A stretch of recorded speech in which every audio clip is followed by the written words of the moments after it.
चंद्रशेखर बावनकुळेंनी देवगिरी बंगल्यावर जात अजित पवारांची भेट घेतली आणि या भेटीनंतर त्यांनी मुख्यमंत्री देवेंद्र फडणवीस आणि उपमुख्यमंत्री एकनाथ शिंदेंची भेट घेतली।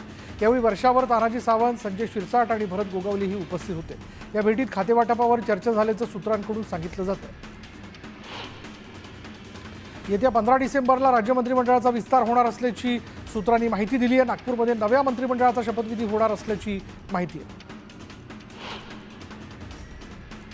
अर्जुन खोतकरांना राज्य मंत्रिमंडळात घेऊ नये अशी मागणी जी ती जालना सहकारी साखर कारखाना संघर्ष समितीने मुख्यमंत्र्यांकडे केली आहे। रामनगर साखर कारखान्याचा निकाल लागेपर्यंत खोतकरांना मंत्रिमंडळात न घेण्याची मागणी जी ती समितीने केली आहे। तत्कालीन मुख्यमंत्री उद्धव ठाकरे यांनी संजय राठोड यांना क्लीन चिट दिली होती, त्यामुळेच एकनाथ शिंदे यांनी राठोडांना मंत्रिपद दिलं। मात्र अजून माझी लढाई संपलेली नाही, आता काय होतंय पाहू असं म्हणत चित्रा वाघ यांनी संजय राठोड यांच्या मंत्रिपदाला विरोध दर्शवला। मुंबईच्या दादर पूर्व इथे रेल्वेतील हमालांनी बांधलेलं हनुमानाचं मंदिर आहे, त्याला पाडण्यासाठी रेल्वेनं नोटीस पाठवली। यावरून कुठे आहे भाजपचं हिंदुत्व असा सवाल ठाकरेंनी विचारला। एक हे तो सेफ हे म्हणतात, मग मंदिरं सेफ आहेत का अशा शब्दात ठाकरेंनी भाजपवर निशाणा साधला। बांगलादेशमध्ये सातत्याने हिंदूंवर अत्याचार होत आहेत, मात्र केंद्र सरकार गप्पच आहे असं म्हणत उद्धव ठाकरेंनी निशाणा साधला। बांगलादेशातील प्रकाराबाबत काहीतरी भूमिका घ्यावी। मणिपूरमध्ये बांगलादेशही मोदींना दिसत नाही का, मणिपूरप्रमाणे बांगलादेशही मोदींना दिसत नाही का असा सवाल उद्धव ठाकरेंनी केला। उद्धव ठाकरे मुख्यमंत्री असताना हिंदूंवर अत्याचार झाले, मी हनुमान चालीसा पठण केलं म्हणून मला जेलमध्ये टाकलं, तेव्हा ठाकरेंचं हिंदुत्व कुठे होतं असा सवाल नवनीत राणा यांनी उपस्थित केला। आता बांगलादेशात हिंदूंवर अत्याचार होतोय तर ठाकरे कोणत्याही रॅलीत सहभागी झाले नाहीत, त्यामुळे उद्धव ठाकरेंनी आम्हाला हिंदुत्व शिकवू नये अशी टीका नवनीत राणांनी केली। मुंबईसह देशातील एकही हिंदू मंदिर तुटणार नाही, एकही हनुमान मंदिर पाडलं जाणार नाही असं आश्वासन भाजप नेते प्रसाद लाड यांनी दिलं। ज्यांनी बाळासाहेबांच्या हिंदुत्वाला तडा दिला त्यांनी हिंदुत्वाच्या गप्पा मारू नयेत अशा शब्दात प्रसाद लाड यांनी उद्धव ठाकरेंवर निशाणा साधला। मतदान ईव्हीएमवर करायचं की बॅलेट पेपरवर करायचं हे ठरवण्याचा अधिकार मतदारांना असायला हवा अशी मागणी खासदार अमोल कोल्हेंनी केली। निवडणूक प्रक्रियेवर लोकांचा विश्वास असायला हवा असंही ते म्हणाले। महिला आयोगाच्या अध्यक्ष रुपाली चाकणकर यांनी जेजुरीच्या खंडोबाचं दर्शन घेतलं। यावेळी त्यांनी जेजुरी गडावरील महिला स्वच्छतागृह, हिरकणी कक्ष यासह गडावरील व्यवस्थापनाची पाहणी करत प्रशासनाला योग्य त्या सूचना दिल्या। चंद्रपूर शहराच्या स्वच्छतेसंदर्भात नवनिर्वाचित आमदार किशोर जोरगेवार यांनी मनपाच्या अधिकाऱ्यांसोबत बैठक घेतली। दरम्यान विशेष मोहीम राबवून 15 दिवसात शहर स्वच्छता करण्याचे आदेश त्यांनी यावेळी दिले। अश्विनी भिडे यांची मुख्यमंत्री कार्यालयात प्रधान सचिव म्हणून नियुक्ती करण्यात आली आहे। मेट्रो वुमन आता मुख्यमंत्री कार्यालयात कार्यरत असणार आहेत। ब्रिजेश सिंग यांच्या जागी अश्विनी भिडेंची नियुक्ती करण्यात आली आहे। माजी मंत्री हर्षवर्धन पाटलांनी मधुकर पिचड यांच्या कुटुंबियांची सांत्वनपर भेट घेतली। यावेळी त्यांनी पिचड यांच्या आठवणींना उजाळा दिला। रत्नागिरी वायुगळती प्रकरणी अतिरिक्त जिल्हाधिकाऱ्यांच्या अध्यक्षतेखाली समितीची स्थापना केल्याची माहिती उदय सामंत यांनी दिली। या संपूर्ण प्रकरणात संबंधित कंपनी दोषी असल्याचंही सामंत म्हणाले। नागपूरमध्ये नवनिर्वाचित आमदार प्रवीण दटके यांचा सत्कार करण्यात आला। राष्ट्रीय आदिमपूर्ती समिती आणि हलबा समाजाच्या विविध सामाजिक संघटनांकडून हा कार्यक्रम घेण्यात आला। हैदराबादमधल्या चित्रपटगृहातील चेंगराचेंगरीत महिलेचा मृत्यू झाला होता। यानंतर अभिनेता अल्लू अर्जुनला अटक झाल्याची बातमी आली। अल्लू अर्जुनला कोर्टानं 14 दिवसांची न्यायालयीन कोठडी सुनावली, मात्र त्याला तातडीनं जामीनही मिळाला। हैदराबाद चेंगराचेंगरी प्रकरणात अभिनेता अल्लू अर्जुनला दोषी ठरवल्यानंतर अभिनेत्री रश्मिका मंदानाने ट्विट करत नाराजी व्यक्त केली। एकाच व्यक्तीवर दोषारोप करणं चुकीचं असून ही परिस्थिती अविश्वसनीय असल्याचं रश्मिकाने स्पष्ट केलं। हैदराबाद चेंगराचेंगरीची घटना अत्यंत दुःखद आणि संवेदनशील आहे, मात्र कोणताही एकटा अभिनेता सुरक्षेची जबाबदारी घेऊ शकत नाही अशा शब्दात अभिनेता वरुण धवन यांनी अल्लू अर्जुनला जबाबदार धरल्याप्रकरणी नाराजी व्यक्त केली। कुर्ला बेस्ट बस अपघातानंतर कुर्ल्यातील बेस्ट आगार बंद ठेवण्यात आलं होतं, मात्र आता बेस्ट आगार सुरू करण्यात आलंय। कोणताही अनुचित प्रकार घडू नये यासाठी आगारात मोठा पोलीस बंदोबस्त तैनात करण्यात आला।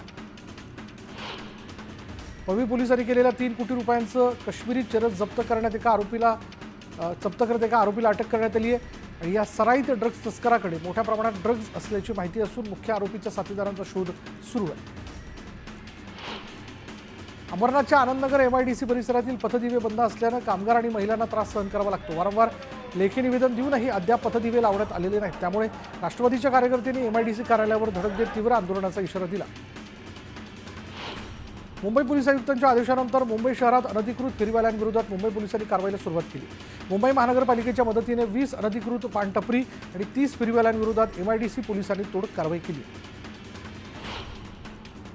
भाईंदरमध्ये चॉकलेट मागून लूट करणाऱ्या बोल बच्चन गँगच्या 2 आरोपींना पोलिसांनी अटक केली आणि या आरोपींनी 25 लाखांचं सोनं लंपास केलं होतं। बीडचे खासदार बजरंग सोनवणेंनी केज पोलीस स्टेशनमध्ये ठिय्या आंदोलन केलं। संतोष देशमुख हत्या प्रकरणातील मुख्य आरोपीला अटक करण्याच्या मागणीसाठी सोनवणे आक्रमक झाले। मस्साजोगचे सरपंच संतोष देशमुख हत्या प्रकरणाच्या निषेधार्थ बीड बंदची हाक देण्यात आली आहे। मुख्य सूत्रधाराला तात्काळ अटक करण्याच्या मागणीसाठी सर्व पक्ष संघटना आक्रमक झाल्या। मस्साजोगमधील माजी सरपंचाची हत्या करणाऱ्या मुख्य आरोपीचे वाढदिवसाचे बॅनर झळकलेत आणि त्यामुळे नागरिकांनी संताप व्यक्त केला। यावेळी जाणीवपूर्वक बॅनर लावण्यात आल्याचा आरोप नागरिकांनी केला।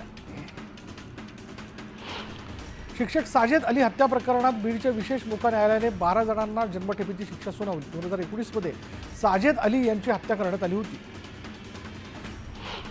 परभणीत पुन्हा एकदा अफवा पसरल्यानं बाजारपेठेत एकच तारंबळ उडाली। व्यापाऱ्यांनी आपली दुकानं बंद केली। दरम्यान अफवांवर विश्वास ठेवू नका, काही वाटल्यास पोलिसांशी संपर्क करा असं आवाहन पोलिसांकडून करण्यात आलं। परभणीत घटनेच्या निषेधार्थ सखल आंबेडकर समाजाच्या वतीने कोपरगावमध्ये निषेध मोर्चा काढण्यात आला। घटनेतील आरोपींवर कठोरात कठोर कारवाई करण्याची मागणी जी आहे ते आंदोलनकर्त्यांनी केली। वंचित बहुजन आघाडीकडून अकोला जिल्हाधिकाऱ्यांना निवेदन देण्यात आलं। परभणी घटनेतील आरोपींवर गुन्हे दाखल करून कारवाई करण्याची मागणी निवेदनातून करण्यात आली। परभणी घटनेच्या निषेधार्थ बुलढाण्यात समतेचे निळे वादळ या संघटनांकडून जिल्हाधिकाऱ्यांना निवेदन देण्यात आलं। घटनेतील आरोपीची नार्को टेस्ट करण्यात यावी अशी मागणी जी ती निवेदनातून करण्यात आली। परभणीतील हिंसाचारानंतर मागील 2 ते 3 दिवसांपासूनचा तणाव अखेर निवळायला सुरुवात झाली। सकाळपासूनच परभणीतील बाजारपेठांमध्ये दुकानं उघडू लागली आहेत। हळूहळू सर्व परिस्थिती पूर्वपदावर आली। परभणीमधील घटनेच्या निषेधार्थ जालन्यात आंबेडकरी संघटना आक्रमक झाल्यात। आंबेडकरी संघटनांनी रास्ता रोको आंदोलन केलंय। जळगावच्या चाळीसगावमध्ये आंबेडकरी अनुयायांकडून तहसीलदारांसह पोलिसांना निवेदन देण्यात आलं। परभणीमधील घटनेच्या आरोपींना तात्काळ अटक करण्यात यावी अशी मागणी निवेदनातून करण्यात आली। सोलापूरच्या बार्शीमध्ये भीमसैनिकांकडून शांतता रॅली काढण्यात आली। यावेळी भीमसैनिकांनी मोठ्या संख्येने एकत्र येत परभणीतील घटनेचा निषेध नोंदवला। परभणी घटनेच्या निषेधार्थ नांदेडच्या बिलोलीमध्ये विविध संघटनांकडून बंद पाळण्यात आला। यावेळी तहसील कार्यालयावर मोर्चा काढत घटनेचा निषेध नोंदवण्यात आला। वडगावमध्ये मुख्यमंत्री युवा प्रशिक्षण सहाय्यक संघटनेकडून पाचोरा प्रांत अधिकाऱ्यांना निवेदन देण्यात आलं। मुख्यमंत्री युवा कार्यप्रशिक्षण योजनेअंतर्गत निवड झालेल्या प्रशिक्षणार्थींना कायमस्वरूपी रुजू करण्याची मागणी निवेदनातून करण्यात आली। कुर्ला बस अपघाताच्या निषेधार्थ भीम आर्मीकडून कुर्ला बेस्ट आगारात आंदोलन करण्यात आलं। दरम्यान घटनेसाठी जबाबदार अधिकारी आणि ठेकेदारांवर गुन्हा दाखल करण्याची मागणी आंदोलनकर्त्यांनी केली। मुसळामध्ये संविधान आर्मीकडून ईव्हीएमची प्रेतयात्रा काढण्यात आली। यावेळी ईव्हीएमची हुळी करत बॅलेट पेपरवरच मतदान घेण्यात यावं अशी मागणी जी ते आंदोलनकर्त्यांनी केली। शिंदे मुख्यमंत्री असताना तरुणांना प्रशिक्षणार्थी म्हणून मानधनावर तात्पुरती संधी देण्यात आली होती। आता मानधन आणि प्रशिक्षण कालावधी वाढवून मिळावा यासाठी विद्यार्थ्यांनी अकोला जिल्हाधिकारी कार्यालयावर धडक देत मागण्यांचं निवेदन सादर केलं। चिपळूणमध्ये महाविकास आघाडीकडून पोलीस उपविभागीय अधिकाऱ्यांना निवेदन देण्यात आलं। बौद्ध समाजाबाबत आक्षेपार्ह वक्तव्य करणाऱ्या भास्कर जाधव यांच्यावर गुन्हा दाखल करण्याची मागणी जी ती निवेदनातून करण्यात आली। बांगलादेशात हिंदूंवर होणाऱ्या अत्याचाराच्या निषेधार्थ मालेगावमध्ये मुस्लिम संघटना आक्रमक झाल्यात। ऑल इंडिया सुन्नी जमियत उल इस्लामच्या वतीने निदर्शनं करत निषेध नोंदवण्यात आला। शहापूरमध्ये सकल हिंदू समाजाकडून मूकमोर्चा काढण्यात आला। बांगलादेशात हिंदूंवर होणाऱ्या अत्याचाराच्या निषेधार्थ हिंदू समाज आक्रमक झाला। बांगलादेशात हिंदूंवर होत असलेल्या अत्याचाराच्या निषेधार्थ करमाळ्यात सकल हिंदू समाजाच्या वतीनं मोर्चा काढण्यात आला। त्यावेळी तहसीलदारांमार्फत पंतप्रधान मोदींना त्यांनी निवेदन दिलं। बदलत्या वातावरणामुळे वैजापूर तालुक्यात गहू पिकावर मावा रोगाचा प्रादुर्भाव झालेला आहे आणि दरम्यान गव्हाचं पीक धोक्यात आल्यानं शेतकरी संकटात सापडला। सातारा जिल्ह्यातील कृष्णा आणि जयवंत साखर कारखान्याने या हंगामासाठी ऊसाचा दर जाहीर केला। या हंगामासाठी ऊसाला प्रति टन 3200 रुपये दर देण्यात येतोय। त्यामुळे ऊस शेतकऱ्यांना दिलासा मिळाला। जिओमी इंडियाने नुकतीच Redmi note 14 5G series launch केली आणि त्यामुळे मध्यम श्रेणीच्या स्मार्टफोन जो आहे तो मार्केटमध्ये एक नवीन स्तराची कार्यक्षमता, टिकाऊ आणि A1 प्रणालीवर चालणारी नवकल्पना उदयास आली आहे. दरम्यान ही नवी सिरीज ओरखडे, पाणी आणि धूळ प्रतिरोधासाठी IP68 रेटिंगसह सर्वात कठीण आव्हानं हाताळण्यासाठी तयार आहे. कोल्हापूर शहरातील मुख्य रस्त्यावरील विजेचे दिवे बंद असल्यानं नागरिकांची गैरसोय होत असून अपघात आणि चोरीच्या घटनांमध्ये वाढ होते. त्यामुळे विजेचे दिवे तात्काळ सुरू करावेत या मागणीचं निवेदन भाजपच्या वतीने अतिरिक्त आयुक्तांना देण्यात आलं. अनधिकृत रेती उपसा करणाऱ्या सेक्शन पंप आणि बार्जवर भिवंडी महसूल विभागाने कारवाई केली. कारवाईत 18 लाखांचा मुद्देमाल जप्त करण्यात आला असून कारवाईची चाहूल लागताच आरोपींनी पळ काढला. त्यांचा शोध सुरू आहे. कुडाळ ते मठ वेंगुर्ला रस्त्याची अत्यंत दुरावस्था झाली. दरम्यान रस्त्याच्या दुरावस्थेमुळे अपघाताचं प्रमाण वाढले. या रस्त्याची तात्काळ दुरुस्ती करण्यात यावी अशी मागणी नागरिक आणि विद्यार्थ्यांनी केली.